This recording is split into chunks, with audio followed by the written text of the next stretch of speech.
దేవునికి ఈ వ్యక్తికి మధ్య ఏముంది?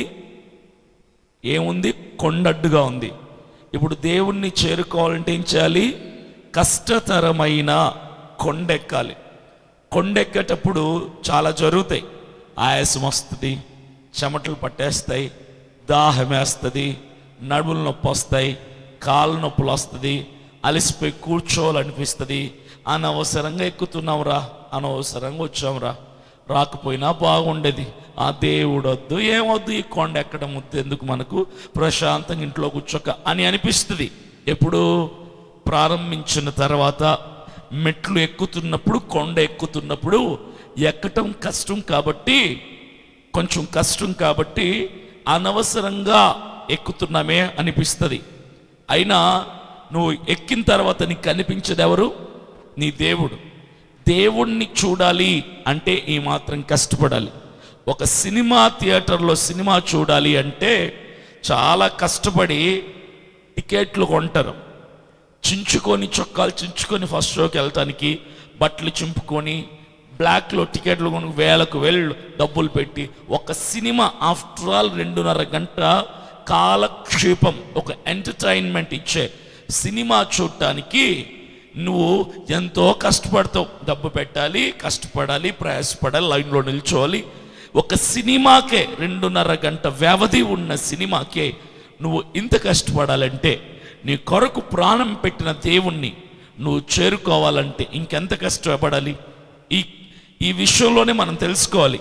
దేవుణ్ణి ఒక వ్యక్తి చేరుకోవాలంటే అది సులువైన మార్గం కాదు, అది కష్టతరమైన మార్గం అని. కష్టపడకుండా దేవుణ్ణి ఎవరు చేరుకోలేరు.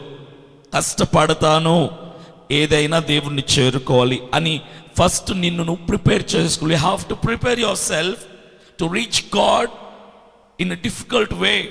కష్టతరమైన పద్ధతిలో మాత్రమే దేవుణ్ణి చేరుకోవచ్చు.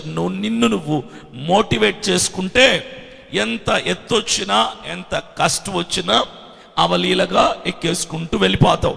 నేను ముందే చెప్పాను, కష్టం అని అంటే వినుట, విశ్వసించుట, పశ్చాత్తాపడుట, ప్రార్థించుట, మారు మనసు పొందుట, ఇవన్నీ ఈజీ అంటున్నానా, కష్టం అంటున్నానా?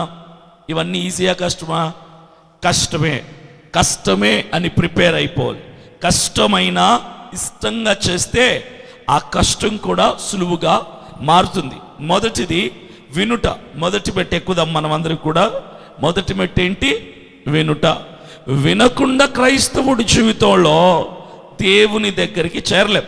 నువ్వు క్రైస్తవుడిగా దేవుని చెంతకు చేరాలంటే మొదటి కొండెక్కాలి, ఆ మొదటి మెట్టు ఎక్కాలి. ఆ మొదటి మెట్టు పేరు వినుట. ఏం వినాలి?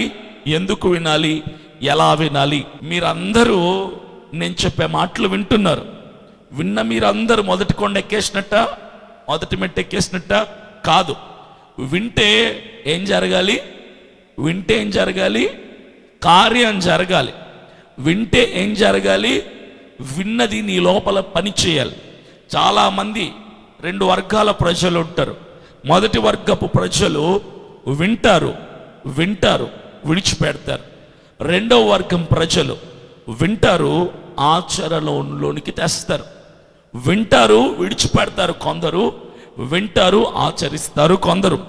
వింటం ముఖ్యం కాదు, విన్నదాన్ని ఆచరణలోనికి తీసుకొని రావటం చాలా ప్రాధాన్యత, చాలా ప్రాముఖ్యత. When you hear the word of God, that should start work inside your life.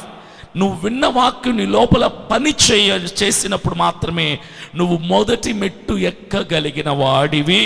పరిగెట్టి వెళ్తారు, ప్రయాసపడి వెళ్తారు, ఇష్టపడి వెళ్తారు, పోరాటాలు చేసి వెళ్తారు, యుద్ధాలు చేసి వెళ్తారు. కానీ దేవుని వాక్యం వినటానికి మాత్రం అశ్రద్ధ, అలక్ష్యత వహిస్తారు. Recklessness, negligence. శరీరాలు మాత్రమే ఇక్కడ ఉంటాయి, మనసులు ఇంకెక్కడో ఉంటాయి. నీ శరీరం ఇక్కడుండి నువ్వు గంట కాదు 10 గంటలు ఇక్కడ ఉన్నా కూడా ఉపయోగం ఉండదు. నీ ప్రాణము, ఆత్మ, దేహము ఇక్కడ ఉంచుకొని దేవుని వాక్యం వైపు కేంద్రీకరిస్తే నీ వింటున్న ఈ వర్తమానం నీ బ్రతుకుల్లో కాస్తో కూస్తో పని చేస్తుంది. నీవు విన్న వాక్యమే నిన్ను మొదటి మెట్టు ఎక్కనిస్తుంది. వాక్యం విని విడిచిపెట్టే వారిగా నువ్వు ఉంటావా, విన్న వాక్యాన్ని అనుసరించువాడిగా నువ్వు ఉంటావా? Choice is yours. అది నీ ఇష్టం.